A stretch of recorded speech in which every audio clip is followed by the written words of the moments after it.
Rahman exercise 1.6 summer classes UT Peshawar linear algebra के exercise 1.6 के question number 10 to 20 को क्या करेंगे, सॉल्व करेंगे। देखिए, सबसे पहले आपको एक डिफिनीशन गिवन है। क्या डिफिनीशन है? ये आपकी डिफिनीशन गिवन हो गई कि f from r square to r cube. ठीक है जी, किस तरह डिफाइन हो चुका है, ये उसकी प्रॉपर डिफिनीशन है कि f of x is equal to ये आर क्यूब है, f of x is equal to ax और a मैट्रिक्स आपको पहले से गिवन है। देखिए यहां पे x जो होगा, ये आपको x नजर आ रहा है, ये x जो होगा वो आर स्क्वेयर से होगा। जब ये आर स्क्वेयर से होगा तो इसके दो कंपोनेंट बनेंगे, x1 और x2। Point clear sir? बिल्कुल क्लियर। अब आगे क्या करना है, इस डिफिनीशन में आपने f में अपनी जगह x की जगह आपने पुट करना है x1 x2। Point clear? बिल्कुल सर क्लियर। तो इधर आपका a आएगा, x की जगह पुट होगा x1 x2। यहां तक कोई कंफ्यूजन नहीं होगी। अब देखिए, अब आपको ये जो f ऑफ x1 और x2 है, ये असल में w है। w मतलब 1 1 और 1 जो क्वेश्चन में गिवन है आपको, तो इसकी जगह आपने w को पुट करना है इक्वल टू a की अपनी वैल्यू पुट कर दोगे 1 2 0 1 1 1 इनटू में होगा x1 x2। w की वैल्यू प्लग कर दे 1 1 1 इज इक्वल टू, अब देखिए फर्स्ट रो फर्स्ट कॉलम के साथ मल्टीप्लाइड होगा, यानी ये इसके साथ मल्टीप्लाइड और ये इसके साथ मल्टीप्लाइड, दरमियान में क्या होगा, प्लस। अब आगे क्या करना है, ये इसके साथ मल्टीप्लाइड होगा 0, ये इसके साथ मल्टीप्लाइड होगा x2, ये इसके साथ मल्टीप्लाइड होगा x1, ये इसके साथ मल्टीप्लाइड होगा x2। Point clear sir? बिल्कुल क्लियर। अब आगे देखते जाइए। अब ये इसके साथ इक्वल होगा x1 प्लस 2, ये x2 है, 2x2 इक्वल टू 1। मान लो इक्वेशन नंबर 1, ये इसके साथ 0 लिखने की कोई ज़रूरत नहीं, तो x2 की वैल्यू आ जाएगी 1। This is called equation number 2। अब ये इसके साथ इक्वल होगा x1 plus x2 equal to 1। This is called equation number 3। अब आपने जो x2 की वैल्यू, एक हमारा टारगेट है x1 को फाइंड करना, x2 को फाइंड करना। x2 की वैल्यू तो पहले से आपको फाइंड हो चुकी है कि इसकी वैल्यू 2 है, तो या इस इक्वेशन में पुट करोगे या इस इक्वेशन में। मुझे आसान इधर लग रहा है, तो x1 को छोड़ दे, 2 into x2 की जगह 1 इज इक्वल टू 1, तो x1 2 एकन 2 होगा इक्वल टू 1। इसको उधर शिफ्ट कर दे तो 1 माइनस 2 हो जाएगा, तो x1 की वैल्यू क्या निकल आई, -1। पॉइंट क्लियर जी? बिल्कुल सर क्लियर। अब आगे क्या करना है, अब आपका w देके, अब आपकी w की, अब आपकी वैल्यू क्या आ गई, अब देखते जाइए। अब x किसके बराबर था, x1 और x2 के बराबर था, लेकिन x1 की वैल्यू -1 के बराबर आ गई, दूसरी वैल्यू +1 के बराबर आ गई। अब हम चेक करेंगे कि क्या जो आपका w है वो बिलोंग टू रेंज f कर रहा है या नहीं कर रहा।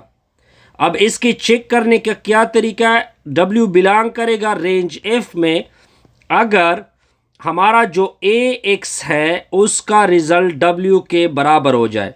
अब इधर से स्टार्ट लेंगे, a की वैल्यू आपको क्या गिवन है, 1 2 0 1 और 1 1, और इधर आपने x की वैल्यू पुट करनी है, x की वैल्यू -1 और 1, अब रिजल्ट देखते जाइए, 1 इसके साथ मल्टीप्लाइड होगा -1, इसके साथ मल्टीप्लाइड होगा +2, ये इसके साथ मल्टीप्लाइड होगा 0, ये इसके साथ मल्टीप्लाइड होगा +1, ये इसके साथ मल्टीप्लाइड होगा -1, ये +1। अब देखते जाइए, इन दोनों में से 2 में से 1 निकाल दो, 1, ये 1 और ये 0।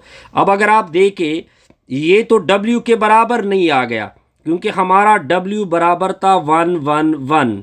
ठीक है जी, तो लिहाजा हम कह सकते हैं कि हमारा W चूंकि कंडीशन सेटिस्फाइड नहीं हो रही, हमें ये रिजल्ट नहीं मिल रहा, तो not equal to range F।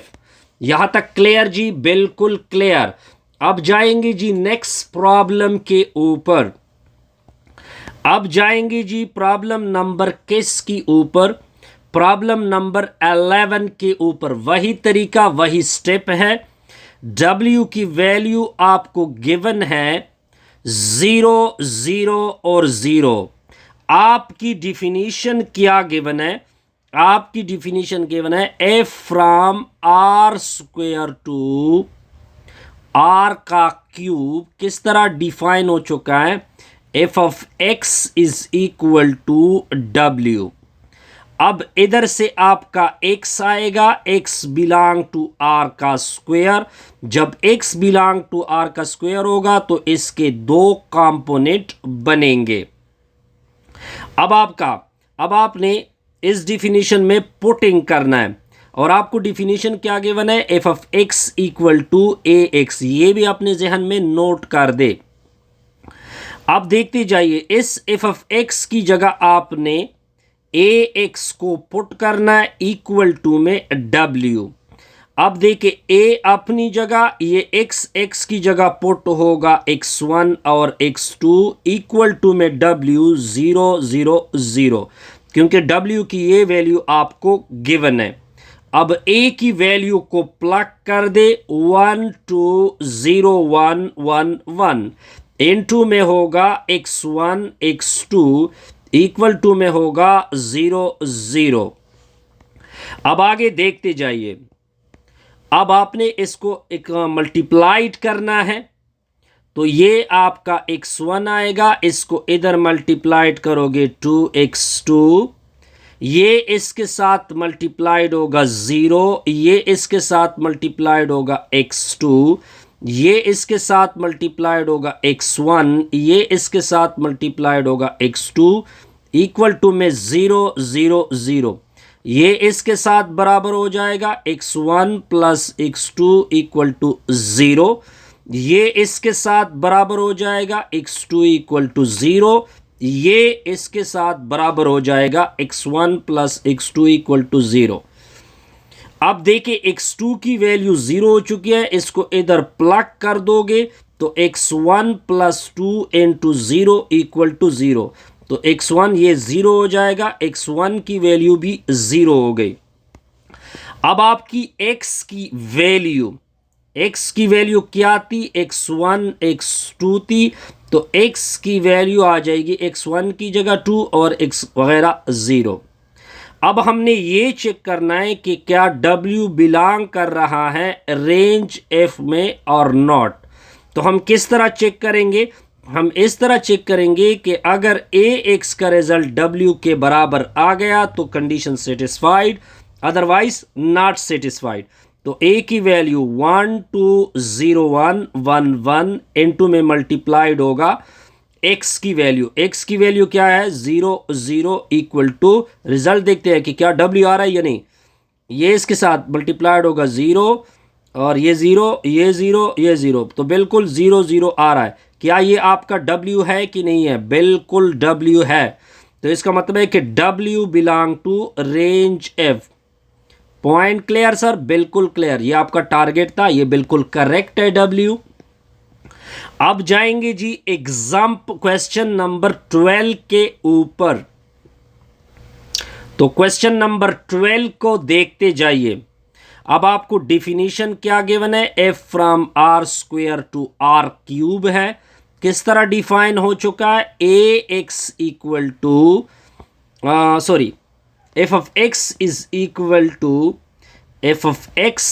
Equal to ax। अब इस क्वेश्चन में W की वैल्यू क्या गिवन है, 853। अब हमारा क्या टारगेट है, अब हम x को उठा लेंगे। x आपका r स्क्वायर से होगा। जब ये r स्क्वायर से होगा तो इसके दो कंपोनेंट बनेंगे। अब इसको देखते जाए। अब आपने इस डिफिनीशन से स्टार्ट लेना है।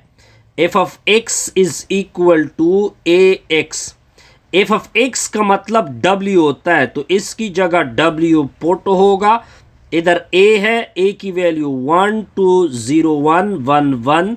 ये आपका x है, इसकी वैल्यू x1 x2।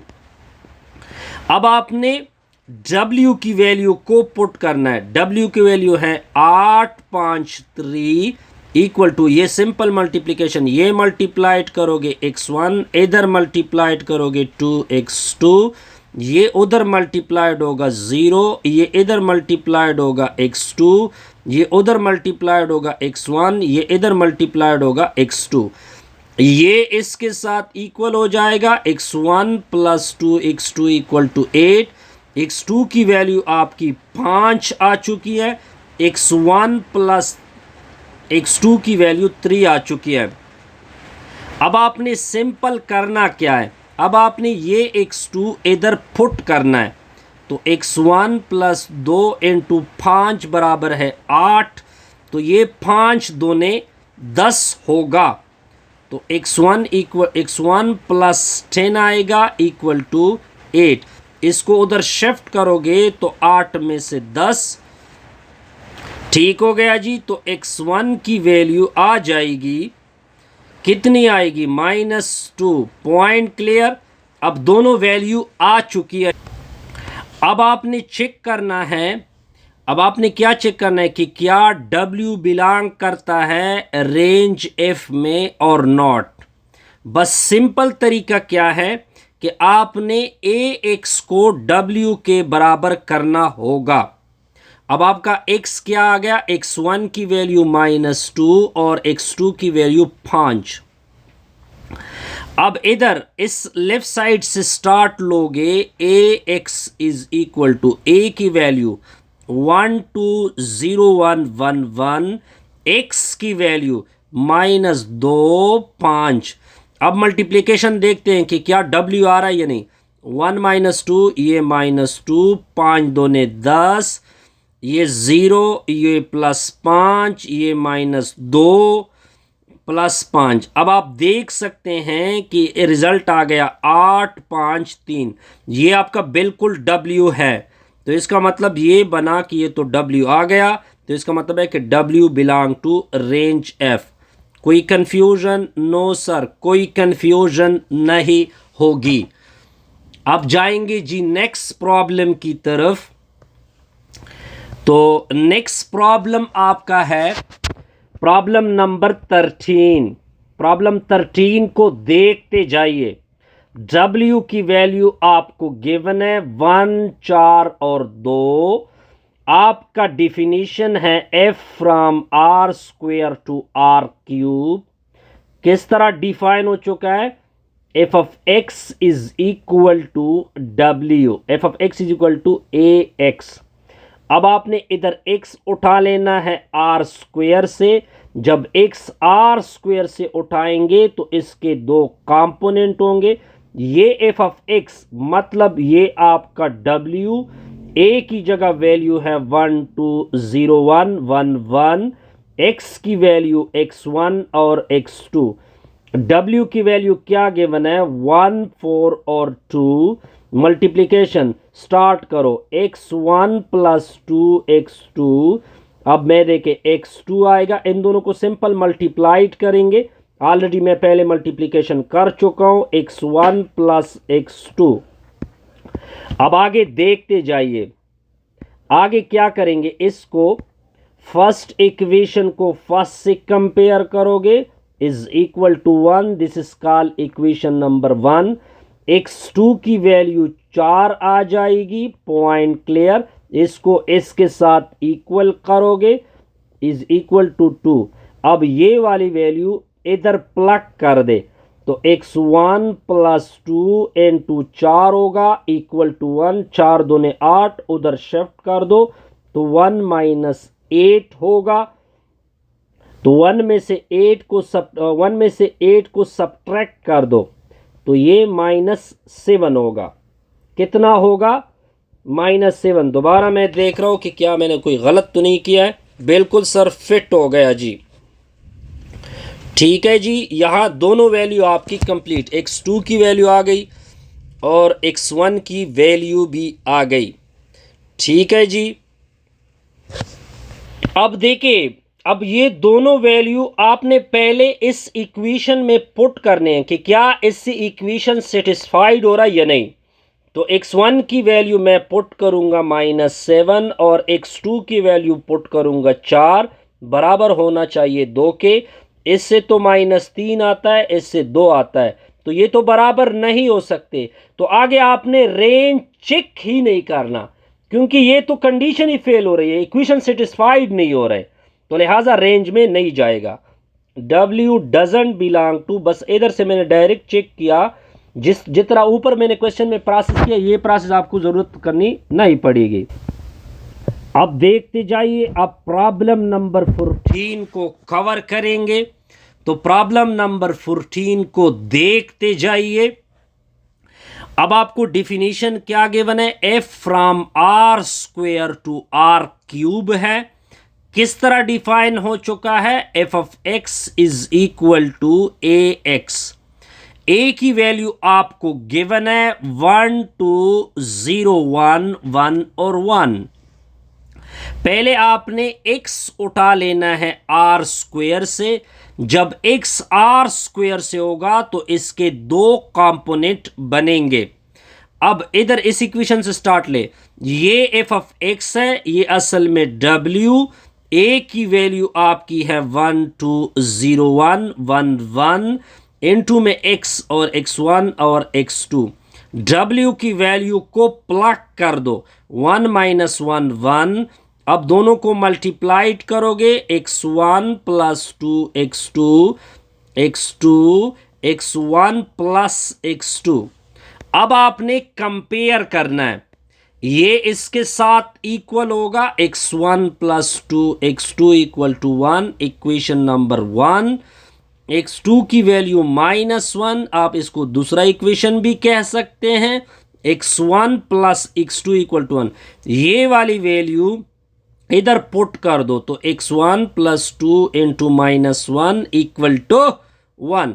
इससे -2 उधर शिफ्ट होगा तो क्या बनेगा? 3। ठीक है जी, पॉइंट क्लियर? सर बिल्कुल क्लियर। अब इस इक्वेशन में पहले पुट करते हैं, x1 की वैल्यू 3, 3 में से -1 बराबर है 1, इससे 2 आ रहा है, 2 बराबर है 1, ये तो हो नहीं सकता। तो आगे प्रोसेस की जरूरत आपको नहीं करनी पड़ेगी, बस आपने सिंपल करना है, क्योंकि इक्वेशन थर्ड इक्वेशन सेटिस्फाइड नहीं होगा, तो इस वजह से ये रेंज में नहीं आ सकता। क्लियर जी? बिल्कुल क्लियर। अब देखिए, अब क्वेश्चन नंबर 15A, अब ये डिफरेंट क्वेश्चन आ गया। इधर मैंने ज्योमेट्रिक इंटरप्रिटेशन बतानी है कि ज्योमेट्रिक इंटरप्रिटेशन क्या होगी। अब आप देखते जाइए जी। तो एक मर्तबा आपने f of u is equal to a u लिखना है। अब u जो होगा वो r स्क्वायर से होगा। जब ये r स्क्वायर से होगा तो u के दो कंपोनेंट बनेंगे, x1 और x2। तो f of u is equal to, a की वैल्यू प्लग कर दो -1 0 1, u की वैल्यू प्लग कर दो x1 और x2। तो f of u is equal to, result देके ये इसके साथ मल्टीप्लाइड होगा -x1, ये इसके साथ मल्टीप्लाइड होगा +0। अब ये इसके साथ मल्टीप्लाइड होगा 0, ये इसके साथ मल्टीप्लाइड होगा +x2। अब रिजल्ट को देखते जाइए।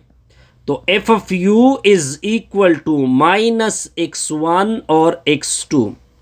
अब अगर आप अपना u देखिए, u आपका क्या था? x1 और x2 था, और इसका इमेज ये आ गया। अब इसको पहले इंटरप्रिटेशन करते हैं एक्स वाई प्लेन में। ये आपका एक्स वाई प्लेन है। पहले यू को ड्रा करते हैं। मान लो कि इधर x1 है और इधर क्या है, ये y का कंपोनेंट x2 है। तो आपका पॉइंट इधर आएगा x1 कामा x2, ये आपका u आ गया। लेकिन इधर x की वैल्यू नेगेटिव हो गई, तो नेगेटिव आपका इधर हो जाएगा, नेगेटिव x1 होगा, नेगेटिव x1 हो जाएगा। और y की वैल्यू पॉजिटिव है तो वो उधर है। तो दूसरा पॉइंट आपका एफ ऑफ यू की वैल्यू ये आ गई, यानी -x1 कामा x2। अब अगर आप देखें, ये पॉइंट आपका इधर पड़ा है और दूसरा आपका इमेज इधर पड़ा है। अब ये रिफ्लेक्शन हो चुकी है। इसको मैं सिंपल एग्जांपल लेता हूं। मान लो ये आपका आईना है। जब आप आईने के सामने हो जाते तो आईना आपको रिफ्लेक्ट कर देता है, आईना आपके इमेज को उल्टा कर देता है। तो सेम केस यहां पे हो चुका है। अगर मैं इधर आईना रख दूं, मान लो मैंने आईना रख दिया, तो इसका इमेज इधर बन रहा है, तो इसको बोलते हैं रिफ्लेक्शन। मैंने प्रैक्टिकल एग्जांपल से इस चीज को कवर कर दिया। अब जाएंगे जी नेक्स्ट एग्जांपल 16A के ऊपर जाते हैं जी। तो 16A को देके 15B को देखते हैं पहले। इसमें दो पार्ट है। ए की वैल्यू अब आपको गिवन है, ये तो -1। अब पार्ट तो डिफरेंट हो गया, 0 -1 1 और 0। अब आपने वही डिफिनीशन लेनी है। आपका डिफिनीशन है f of u is equal to a u. U जो किससे था, यू आर स्क्वेयर से था। आर स्क्वेयर मतलब इसके दो कंपोनेंट। अब इसको पुट कर दोगे, f of u equal to a, u की जगह x1 और x2। अब इसके साथ a को भी पुट कर दो, 0 -1 1 0, x1 और x2। अब आप रिजल्ट को देखते जाइए, तो इससे -x2 आएगा और दूसरा आपका x1 आ गया। ये मल्टीप्लिकेशन आप ऑलरेडी प्रीवियस कोर्स में आप लोगों ने काफी पढ़ा होगा, मुझे इधर जरूरत नहीं होगी। अब इसका ज्योमेट्री बता देते हैं, क्योंकि हमारा मेन टारगेट ज्योमेट्री बताना है जी। हमने कोशिश करनी है ज्योमेट्रिक इंटरप्रिटेशन को, ये हमारा मेन टारगेट है जी। अब आप देखते जाइए, अब हम क्या करेंगे इसके लिए। अब आपने क्या करना है, एक्स वाई प्लेन को लेना है। ये मैंने एक्स वाई प्लेन लिया। अब आप देखते जाइए, फर्स्ट आपका यू आपने पहले ड्रा करना है, x1 और x2 ये आपने ड्रा करना है सर। तो x1 इधर x1 होगा, मान लो इधर x2 होगा, तो ये आपका ये पॉइंट हो जाएगा, ये आपका पॉइंट होगा x1 कामा x2, ये आपका u हो जाएगा। अब इसका देखते जाइए, -x2 ऊपर चला जाएगा, यानी क्या हो चुका है, -x2 ऊपर, यानी x की जगह। तो इधर मतलब ये होगा, अब अगर मैं इधर -x2 इधर आ गया, ठीक है जी। यानी ये आपका, मैं आपको सिंपल वजाहत दे सकता हूं कि ये पूरा आपका ये जो प्लेन है, ये वाला लाइन, ये पूरा रोटेट हो चुका है, इधर आके आ जा चुका है। मैंने तीर लगा दिया, ये इस तरह मैं अब आपको वजाहत नहीं कर सकता, ये पूरा कंप्लीटली इधर आ चुका है जी, ठीक है जी। तो x2 x1 किधर जा चुका है, x1 y की जगह जा चुका है, यानी इन दोनों ने जगह तब्दील कर दिया, इधर x1 आ गया, ठीक है जी। तो देखिए अब कंप्लीटली, अब अगर मैं इसको रोटेट कर दूं, अगर मैं इसी लाइन को रोटेट कर दूं, इसको रोटेट कर दूं, इस तरह लेता जाऊं, ठीक है जी। x2 को इधर पहुंचा दूं और x1 को इधर ही छोड़ दूं। आप देख सकते हैं कि इसको बोलते हैं रोटेशन थ्रू काउंटर क्लॉकवाइज। देखिए घड़ी इस तरह जाती है, लेकिन हम इस डायरेक्शन में जा रहे हैं, ठीक है जी। घड़ी के उल्टे सिमत में हम इसको 90 रोटेशन दे रहे हैं। तो इसका मतलब ये बना, क्लास में अगर मैं होता तो मैं इसको बड़ा अच्छा तरीके से क्लियर कर देता, रोटेशन थ्रू 90 डिग्री। लेकिन रोटेशन किस तरह होती है, काउंटर क्लॉकवाइज, काउंटर क्लॉकवाइज मतलब घड़ी के मुखालिफ सिमतें। घड़ी तो आप देख सकते हैं घड़ी एक से इस तरह घूमती है, लेकिन ये 12 के साइड पे घूम रहा है। ठीक है जी। अब अगर मैं इधर घड़ियाल बना दूं या घड़ी बना दूं तो घड़ी इस तरह घूमती है, लेकिन जो रोटेशन हो चुका है पूरा एक्स वाई प्लेन रोटेट हो चुका है 90 के ऊपर, इस तरह आ चुका है। बड़े अच्छे तरीके से मैंने जी इसको क्लियर कर दिया। ठीक है जी। अब आते हैं एग्जाम्पल 16A के ऊपर। तो क्वेश्चन 16A है। अब आपका क्वेश्चन क्या है? F from r square to r square है जी, बिल्कुल क्लियर। डिफाइन हो चुका है f of u is equal to a u. अब u इधर से लेंगे, u की वैल्यू क्या होगी? आर स्क्वेयर से होगा, तो u के दो कंपोनेंट आएंगे, x1 और x2। Point clear sir? बिल्कुल क्लियर। अब आपने a की वैल्यू को प्लग करना है, एफ ऑफ यू को छोड़ दे, a की जगह पुट कर दे, a की जगह 0 1 1 और 0। ठीक है जी। साथ में होगा x1 और x2। अब आप मल्टीप्लिकेशन को कंप्लीट कर दोगे तो x1 और x2। अब देखिए जो आपका u था वो इसका इमेज भी आ गया। अब दोनों में फर्क देखे तो यहां पे अगर आप देखें दोनों का सेम रिजल्ट है।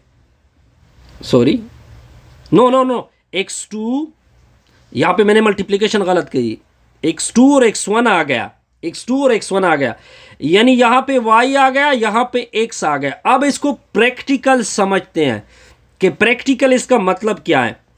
u कहां पे पड़ा है? u की वैल्यू आपको पता होना चाहिए, x1 और x2 थी। ठीक है जी। तो x1 और x2 यही का ही पड़े हुए हैं। ये आपका u x1 और x2 आ गया, इधर आपका x1 है, इधर आपका x2 है। अब क्या हो गया कि जो x2 था वो x1 हो गया, जो x2 था वो x1 हो गया। अब देख सकते हैं इसको। ठीक है जी। यानी x2 और x1 ने जगह तब्दील कर दी। ठीक है जी। यानी जो x1 था वो x2 हो गया, जो x2 था वो x1 हो गया। पॉइंट क्लियर जी। अब इसका मेन मतलब क्या है? इसका मेन मतलब ये है कि इन्होंने अपने ऊपर आपको रिफ्लेक्ट किया है, अपने आप को दोबारा क्या किया है? रिफ्लेक्ट। आप कहोगे कि सर हर जगह आप रिफ्लेक्शन की बात कर रहे हैं, क्योंकि दो चीजें हो रही है, या तो रिफ्लेक्शन हो रही है या रोटेशन हो रही है। लेकिन यहां पे रिफ्लेक्शन हो रही है, लेकिन रिफ्लेक्शन हो किस तरह? ये अब देखिए, ये आपका लाइन है, ये आपका क्या है जी? लाइन हो गया। ये आपका लाइन है, ये लाइन किसका है? x1 और x2 का है, x1 और x2 का है। अब मैंने इसको मैं घुमाऊंगा, ऐसा घुमाऊंगा, यानी मैं इस तरह करूंगा कि इस पूरे लाइन को इधर मैंने शिफ्ट करना है, ये पूरा लाइन इधर आ जाएगा। जब पूरा लाइन इधर आ जाएगा तो इसका x2 इधर आ जाएगा। Point clear? अब देखें, और ये पूरा लाइन उधर चला जाएगा तो इसका x1 इधर आ जाएगा। अब कंपोनेंट क्या बनेंगे? अब कंपोनेंट आ जाएंगे x2 कामा x1। ठीक है जी। जो नए कोऑर्डिनेट के दो कोऑर्डिनेट थे, पहले x1 और x2 में चल रहा था, लेकिन अब हमने तब्दील कर दिया, x2 वाला लाइन इधर आ गया, x1। अब हमने इस लाइन के ऊपर अपना कोऑर्डिनेट एक्सिस चेंज किया, तो इसका मतलब ये बना रिफ्लेक्शन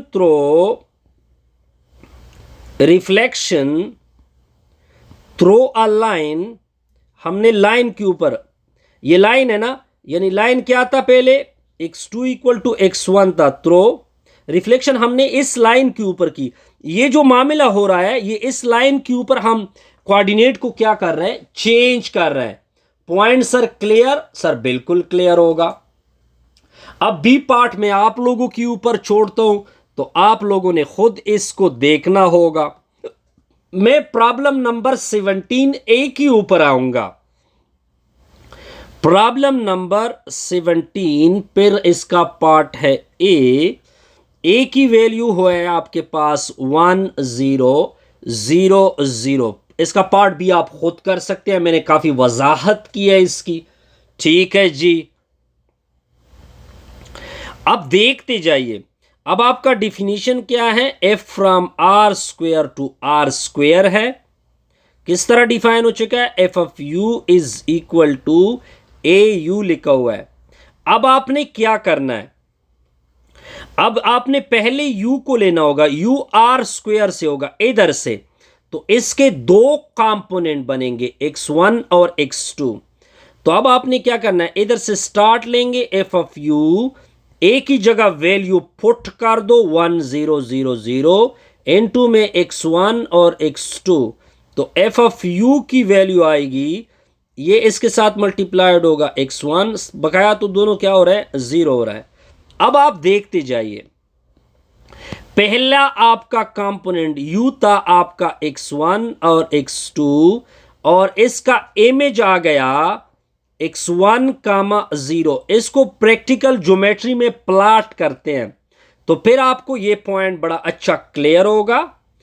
अब आपका x1 और x2 इधर आ चुके हैं, वो तो इधर पड़े हुए हैं, लेकिन क्या कर चुके हैं कि हमने ये वाला लाइन, अब अगर आप देखते जाइए, ये वाला लाइन, ये पूरा x1, इधर तो x1 था, इसी x1 को, यानी इधर क्या पड़ा था, x2 था। अब हम इसको देखते हैं, ये लाइन तो इधर ऑलरेडी पड़ा है, ठीक है जी। अब हमने इस लाइन को धक्का दिया है, इस पूरे लाइन को धक्का दिया है, और ये पूरा लाइन अब यहां पे आ चुका है। कहां पे आ चुका है, यहां पे आ चुका है। जब ये पूरा लाइन यहां पे आएगा तो x1 और दूसरा कंपोनेंट इसका क्या हो जाएगा, 0, क्योंकि सेकंड कंपोनेंट अब y कोऑर्डिनेट तो खत्म हो गया। तो इसका मतलब ये बना कि in this case the coordinate, the line coincide with axis, the line coincides with axis, x axis के साथ कोइंसाइड हो रहा है ना, ठीक है जी। अब जाएंगे जी इसके बी पार्ट के ऊपर। अब मैं प्रॉपर आपको बहुत सारा कंसेप्ट दे चुका हूं, अब अगर आप आगे कंसेप्ट को ना भी सीखे तो कोई प्रॉब्लम नहीं। अब आपका डिफिनीशन क्या है, f from r square to r square है जी। डिफिनीशन क्या है, f of u is equal to a u है। u को आपने उठा लेना है x1 x2, इसके दो कंपोनेंट चूंकि r स्क्वायर से है, तो f of u is equal to a की वैल्यू 0 0 0 1, n2 में x1 और x2। अब रिजल्ट को मल्टीप्लाइड कर दोगे, फर्स्ट कंपोनेंट 0, सेकंड रह जाएगा इसका। अब इसका भी इंटरेस्टिंग क्या है, पोजीशन है। अब ये आपका xy प्लेन है, पहले u को ड्रा करते हैं, इधर x1 है, इधर x2 है। अब क्या करते हैं, ये आपका पॉइंट u आपका आ गया x1 कामा x2। अब देखते जाइए, इसका इमेज देखे 0 कामा 1, यानी इसका फर्स्ट कंपोनेंट ये आपका लाइन हो गया, ठीक हो गया जी, ये इसका कोऑर्डिनेट पॉइंट होगा। अब देखिए ये पहला कंपोनेंट 0 हो चुका है, इसका मतलब है कि मैंने इस लाइन को धक्का देना है ताकि ये इधर आ जाए। अब ये लाइन इधर आ चुका है, इधर जब आएगा तो इसका x कंपोनेंट गायब हो जाएगा, जबकि y कंपोनेंट इसका x2 रह जाएगा। पॉइंट क्लियर जी। तो ये अब इसके लिए खुद नाम दे कोइंसाइड विद y एक्सिस, ये कहां पे कोइंसाइड हो चुका है, y एक्सिस के साथ कोइंसाइड हो चुका है। कोई कंफ्यूजन सर, नो कंफ्यूजन। अब जाएंगे जी क्वेश्चन नंबर 18 के ऊपर। तो 18, 19, 20 को नेक्स्ट वीडियो में सॉल्व करेंगे।